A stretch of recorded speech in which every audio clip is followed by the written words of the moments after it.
including the one in Mexico? Yeah, this is including the Mexico matches as well. There's been 2 in Mexico, I think, 3 in the U.S. So freaking, I knew there was some heat there, and he straight rips the mask off, and even Miles was like, "Oh man, that's a low blow right there." I was like, you can't do that, man. Like, I'm a Mad Nick fan. I'm a Young Bucks bro, but dude, no. That was some dirty play right there, man.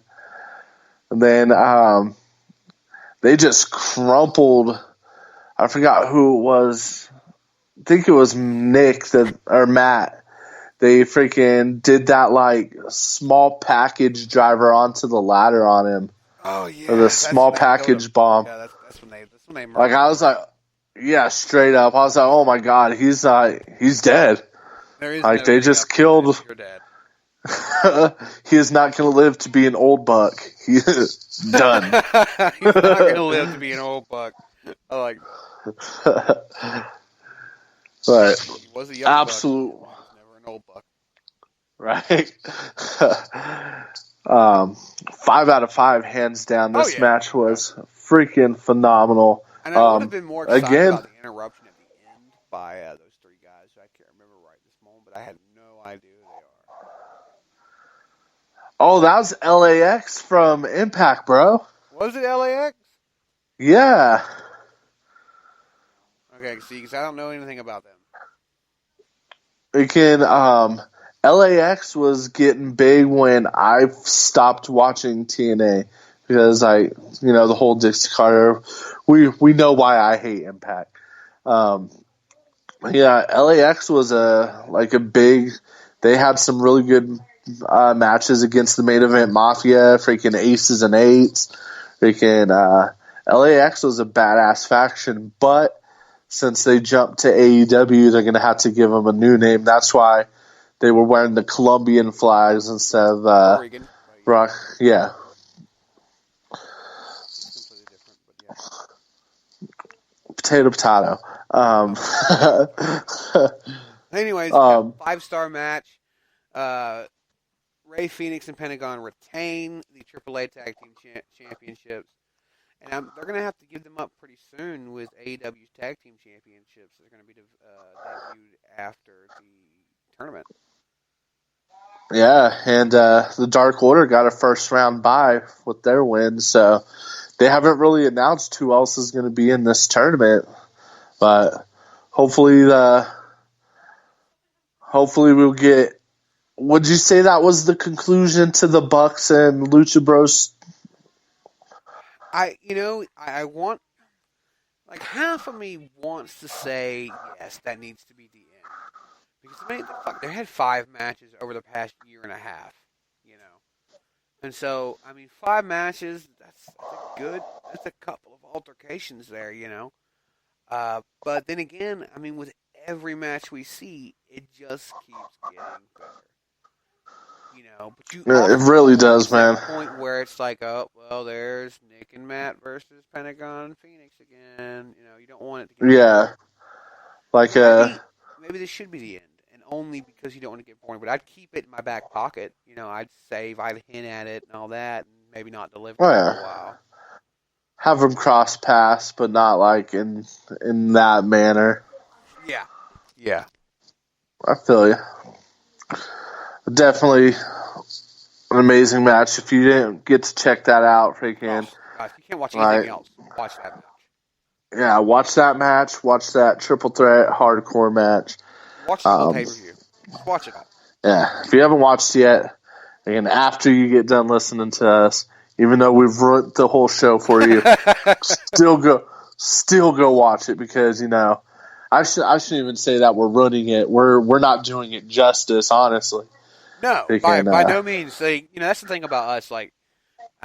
Whether it's on purpose or it's not, we cannot describe these shows in any way, shape, or form in such a manner that it ruins the show for us. Yeah, who's win, and a couple of spots. But like I say about wrestling, it's for me, it's not about the ending; it's about the journey and the match itself and the story that and just like the Lucha Bros match, that triple threat match, there was so many like you said, so many spots in that match that like we'd be here for 4 hours at least. Yeah, to break down just talking about it'd be impossible to break down every single bit of that match. Yeah. But yeah, if you can go back and watch it after we're done here, definitely go check it out. It's well worth your time. I mean, I promise. If you got a couple of hours to spend watching some wrestling, spend it watching AEW's All Out. It was just definitely I watched the first one when it came on. You know, I got it on pay-per-view and everything. And I said that, in my opinion, if I was going to show somebody a wrestling pay-per-view to get them into wrestling, it would have been All In. And I still haven't changed that, but I definitely would say if I had to show them another pay-per-view to keep them interested in wrestling, it'd be All Out. I mean, it was just... Oh, definitely. I was telling some people at work exactly what you just said. Like they hit a trifecta that night. You had an amazing triple threat hardcore match. You had a beautiful freaking tag match and a really great singles match for the title later on in the show. So you hit like 3 big demographics in one show.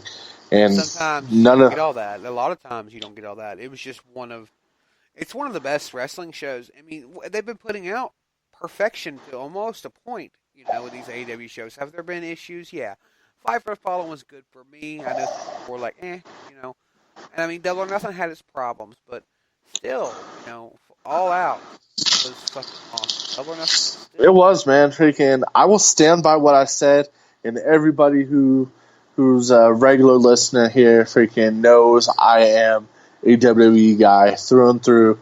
Freaking, it's never gonna change. I love WWE. I've watched it since I was freaking knee high to a grasshopper. You can't say that. That's. I lived in California and we had grasshoppers. You don't have grasshoppers in California. We had grasshoppers in California. Damn it. But anywho, I've said it multiple times that everything AEW's put out this year has been better than anything WWE's put out in probably the last 5 years. Yeah, I can agree to that for sure. WWE's had flashes in the pans. They've had. I ain't taking anything away. They're on top for a reason. They've had some great matches over the last 5 years and stuff, but nothing on a continuous level where every AEW show so far has been fucking phenomenal. Like, yes, you know what my favorite part of Monday Night Raw is? When it ends. Yeah, the credits. Yeah, how did I know you were going there? They don't have credits. It just kind of goes blank and then goes into Chris Lee Knows Best. All right. All that, huh? The next match we got going on is, I think, wasn't it Kenny Omega and Pac? It was. And Pac showed up. I was surprised. It was even kind of funny because they held off for a minute before he came out to the ring. And so I thought maybe, it's going to be somebody else because Pac doesn't show. Oh, so Pac showed. Oh, yeah, he showed up. Oh, yeah, he did. That was a hell of a match. I think... I put on a clinic, I got to say. It was just back and forth, and it's rough to even describe. I mean, the stuff they did in that match, you know, Kenny Omega being called one of the greatest in the world, Pac at one point being called one of the greatest in the world. It was a great match. It was definitely a 5-star match. It was a really good match, man. I think Kenny's downfall in this match was he underestimated Pac. You know, I think that was his problem. He got way too cocky too many times in that match. What? He got too cocky. Like, he'd have his little showboat moments, and it's like, when you're fighting a guy like that who's just like, it's hard to describe his style, Pac's style. It's just like that, I'm going to slap you in your face, I'm going to spit on you, just that roughneck style of wrestling. And when you're fighting a guy like that, you can't take time to showboat because he's going to capitalize on you like he did multiple times to Kenny Omega in that match. Like, I don't know how many one-winged angels he countered, how many V-triggers he countered. Like, Kenny came into this match super underestimating Pac, and at the end of the night, it caught up with him, and Kenny yet again suffers a loss in AEW. And that puts him at 1-2 on his career. It does, man. And see, that's the reason I say that is because I hadn't noticed it up until now, but they put their records beside their name when they come out to the ring. I think it's just absolutely awesome. I love that. That was such a cool thing to add. Yeah. Yeah, I noticed that at the last pay-per-view. And then, so Kenny's he's on a losing streak, I would say. No, I mean, he beat Shima. So, I mean, he's got to win in between those two losses. So he's not. But still, he's still negative. Yeah. But see, I love that because it adds a legitimacy to, to the matches and everything. There's something like you see the record, like, oh, he's undefeated. Wow. Or he's like 5-1, So this would be 6. Like, yeah. It adds something to it. I really like that. It's really cool. And what I think Kenny's he's gonna take a couple more losses, and then we're gonna see the reemergence of that badass Kenny Omega that everyone knows and loves. I think because I think Kenny's gonna have sort of a Kazuchika Okada kind of year, where he's just because when Okada lost to Kenny for the title. Yeah, he went on a slump, man. It set Okada on like a losing streak, on a slump. We even talked about it because I was even shocked. Like, dang, Okada's losing to like lower tier guys. He lost to fucking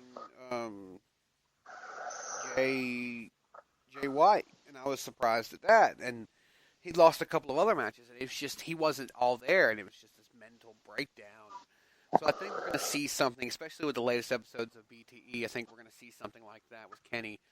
And is going to reemerge and the cleaner and just exactly. Clean and house.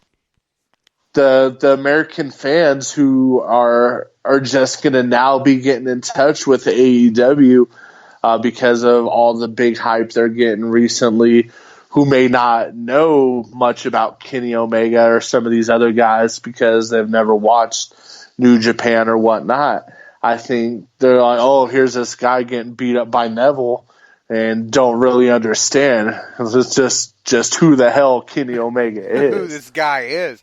I don't think there's as many of those fans though as you think there are. I mean, I would assume that a lot of the guys who have followed these guys. I've talked to a lot of people though, like New Japan and stuff like that's not like it's popular over here, but there's still like a lot of people who, when you mention New Japan or Ring of Honor and stuff, they're like what's that? Like WWE's that household name. I would think that the Bullet Club and the Elite sort of transcend New Japan in a way they've kind of interacted with so many different groups of fans out there. I mean, true. It just, to me, it would feel like you would know who Bullet Club is or the Elite are, and maybe not New Japan.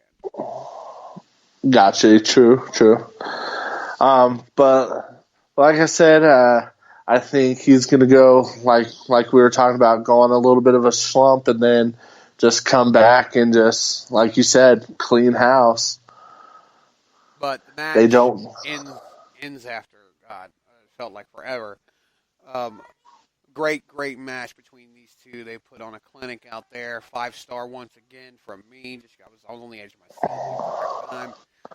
Pac wins it after a hard-fought matchup. Like, I was shocked, honestly. Like, freaking, I was like, okay.